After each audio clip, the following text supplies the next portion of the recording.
आप गोरे हैं, आप पश्चिम देशों में रहने वाले हैं, तो आपको हर जगह फायदा मिलेगा। जी हाँ, सब सोच रहे होंगे कि ये क्या बोल रहे हैं, ऐसा क्यों बोल रहे हैं।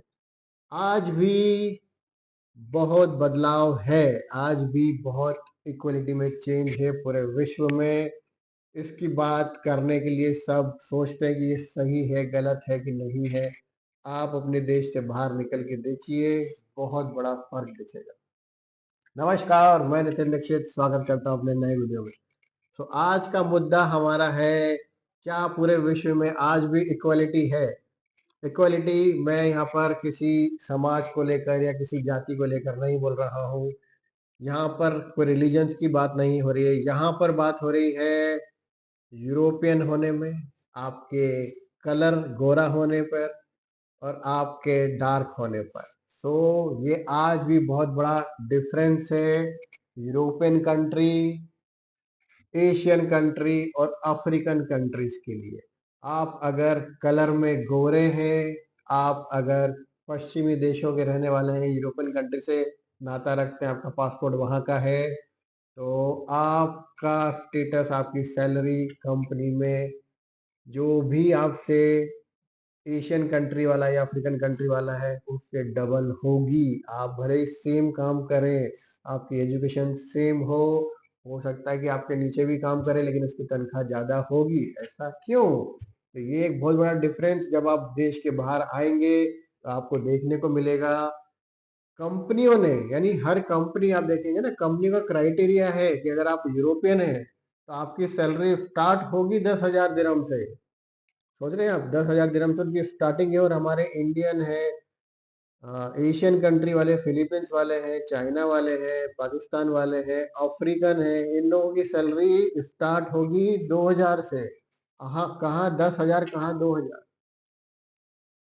तो अब कितना बड़ा डिफरेंस है इसके अंदर। टैलेंट में कोई कमी नहीं है। इवन बहुत सी बार ऐसा होता है कि टैलेंट में एशियन और अफ्रीकन थोड़े भारी पड़ जाते हैं। इंग्लिश हमारी बहुत अच्छी मानी जाती है, जो कि वर्ल्ड में अगर मानी जाए तो लैंग्वेज है, आज बिजनेस लैंग्वेज है। कहीं भी काम होता है ऑफिस में तो इंग्लिश में काम होता है। तो एक बहुत बड़ा आप डिफरेंस देखेंगे। और ये असमांतरता जो दिखती है पूरे विश्व में, इसके लिए कोई सवाल ना कोई उठाता है, ना कोई बात करता है। और ना हमारे, हम जो जितने भी बोलते हैं ना कि हमारे नेता हैं, हमारे देश के प्रधानमंत्री हैं, या हम इतने आगे बढ़ गए हैं, हम डेवलप्ड हो गए हैं, कुछ भी नहीं है। आज भी अगर आप बाहर निकलेंगे तो ये अंतर आपको देखने को मिलेगा। ये अंतर ऐसा नहीं है कि सिर्फ मैं यहाँ दुबई में बैठा हूँ तो बात कर रहा हूँ, ये पूरे विश्व में है कहानी। अगर आप यूरोपियन हैं तो आपको तवज्जो दी जाएगी। पहली बात तो हम पासपोर्ट पे ही समझ जाते हैं कि उनको कहीं वीजा ही नहीं लगता है। ऑलमोस्ट आप देखेंगे तो 90% या 95% कंट्रीज में उनको वीजा ही नहीं लगता है।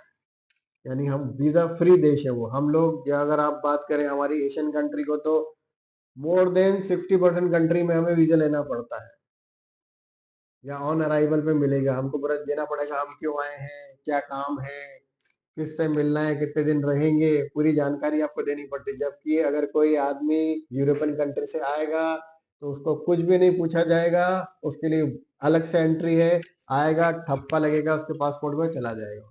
आप ये एयरपोर्ट पे महसूस करेंगे जब आप किसी विदेश यात्रा पे निकलेंगे या बाहर जाएंगे, तो आपको ये देखने को मिलेगा। और ये मैं सिर्फ ये ऐसा नहीं बोल रहा हूँ कि बाहर जाने वालों को ये फर्क लगेगा। ये देखिए, ये आत्मसम्मान वाली बात भी है कि हम जब नॉलेज में कम नहीं है, हम बोला जाए तो पैसे और रुतबे में भी कम नहीं है, हम काम करने में भी कोई ऐसा नहीं है कि हम आलसी हैं या हम काम नहीं कर सकते हैं, लेकिन फिर भी हम, हमारा जो आज जो स्टेटस, जो एक मिलना चाहिए सबको बराबरी वाला हक, वो नहीं है।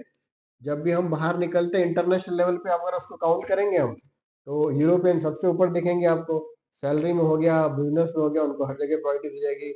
इंटरनेशनल घूमने के लिए प्रायोरिटी दी जाएगी, जो कितने देशों ने छूट दे रखी है। किस बेसिस पे? क्योंकि वो यूरोपियन है, क्योंकि वो गोरे हैं, या उनका पासपोर्ट वहां का है, इसलिए नहीं। ये है एक प्रॉब्लम। फिर हम अगर अब हमारी बात करें तो हमारे यहाँ पर 60 देश होंगे, 50 देश होंगे, वो भी हम आपस में खेल लेंगे।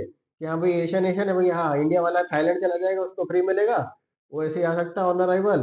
फिर सब पाकिस्तान वाला है तो वो भी चार पांच छोटी मोटी कंपनी और कंट्रीज में घूम लेगा। ये एशिया अफ्रीका ही खेलते रहेंगे। आप देखेंगे इंडिया के पासपोर्ट पे 90% जो कंट्रीज फ्री हैं वो सब अफ्रीकन कंट्रीज।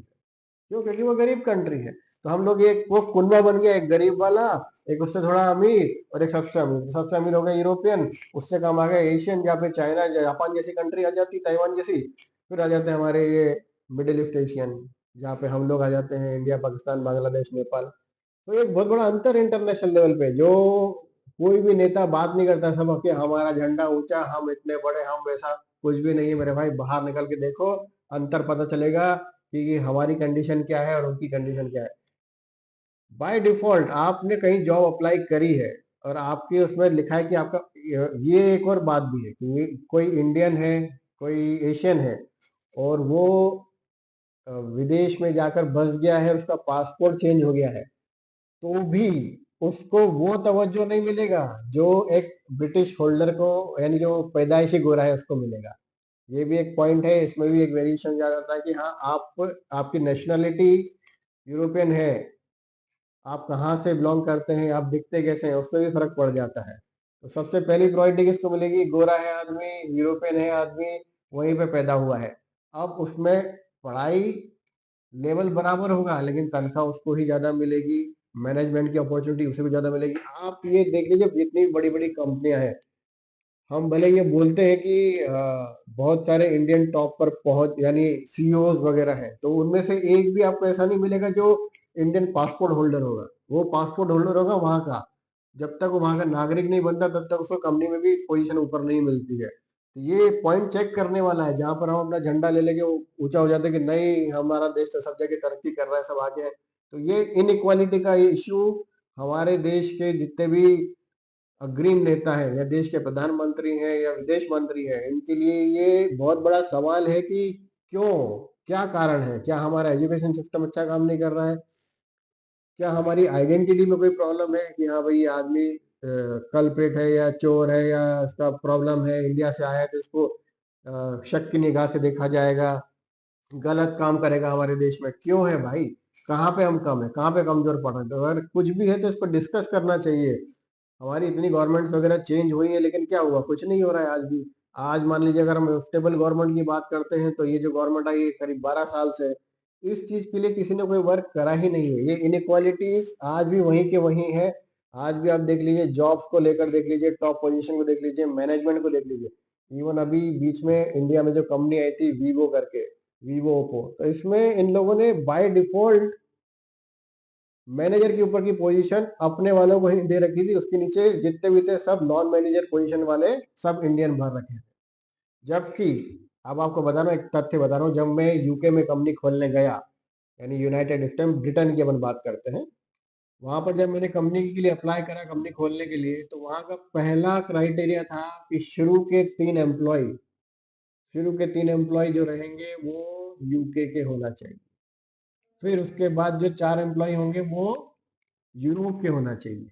मतलब शुरू के 3 तो ब्रिटेन के होना चाहिए और उसके बाद के 4 जो हैं वो यूरोप के होना चाहिए। उसके बाद आप किसी इंडियन, पाकिस्तानी या एशियन कंट्री या अफ्रीकन कंट्री के एम्प्लॉय को रख सकते हैं।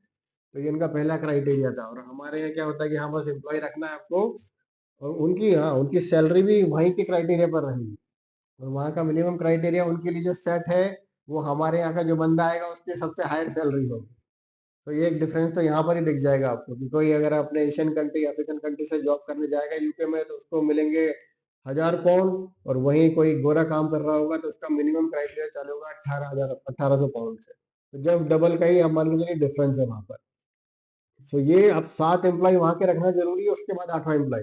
अब हमारी इंडियन पॉलिसी में क्या होता है कि आपको कुछ परसेंटेज एम्प्लॉय यहाँ के रखने हैं, उसमें कोई पोजीशन का, कोई सैलरी का कोई जिक्र नहीं होता है, या टॉप मैनेजमेंट में कोई हमारा बंदा होगा या नहीं होगा, कोई भी डिसीजन नहीं होता उसमें। कंपनी खुली है, ओप्पो वीवो जितने भी चाइना की कंपनी खुली थी, इवन मैं तो बोल रहा हूँ जितनी भी विदेशी कंपनियां खुली हैं भारत में, उसके टॉप मैनेजमेंट में कोई भी भारतीय नहीं होता है। बहुत अपवाद होंगे, एक दो होंगे तो होंगे, बाकी मैनेजर की पोजीशन से ऊपर जितने भी मिलेंगे आपको सब विदेशी मिलेंगे, गोरे मिलेंगे, जो उनकी देश के हैं, जो उनकी कंपनी के हैं। और ज्यादा तनख्वाह भी उन्हीं की होती है। तो देश का बड़ा पैसा एशियन और अफ्रीकन कंट्री का यूरोप में कैसे जाता है, ये एक बहुत बड़ा इनइक्वालिटी के कारण ये पैसा उनके पास जाता है। ज्यादा तनख्वाह उनको, ज्यादा तवज्जो उनको, ज्यादा छूट उनको, और हमारे लिए क्या है, पाबंदियां, बंदिशें, रिस्ट्रिक्शन। जो बोलते हैं ना कि बड़े लोगों के लिए कोई पाबंदियां नहीं होती है और छोटे लोगों के लिए सारे नियम कानून होते हैं, तो वो एक सीधा सच्चा और एशियन कंट्रीज और अफ्रीकन कंट्री पे निशाना है कि आप गरीब हो, आप डार्क हो दिखने में, आप छोटे देश से हो, तो आपके ऊपर सारे रूल्स रेगुलेशन हैं। आपको अपना पासपोर्ट भी वेरीफाइड करना पड़ेगा, आपके घर में कितनी तनख्वाह, सॉरी आपकी प्रॉपर्टी कितनी है वो दिखानी पड़ेगी, आप वापस रिटर्न होगे कि नहीं होगे वो भी दिखाना पड़ेगा। जबकि कोई यूरोपियन आएगा तो उसको कुछ नहीं दिखाना है, क्यों आया है, काय के लिए आया है, बस वो आया है, घूम फिर के चला जाएगा, ना उसको कोई वीजा लगना है, ना उससे पूछताछ होगी। तो ये एक बहुत बड़ा अंतर मैंने आज आपको समझाया इनइक्वालिटी का।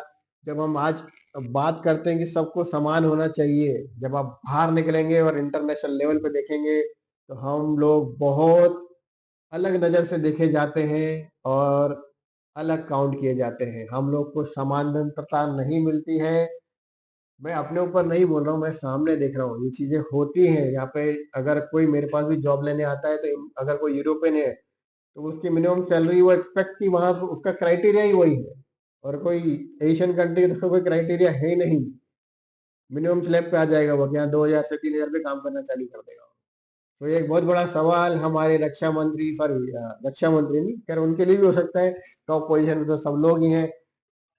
हमारे विदेश मंत्री से ये सबसे बड़ा सवाल है कि ये इनइक्वालिटी कब खत्म होगी। सारे एशियन कंट्रीज के जो भी विदेश मंत्री हैं, प्रधानमंत्री हैं, उनको इस चीज पर एक सवाल उठाना चाहिए और इक्वलिटी के लिए सबको लड़ना चाहिए।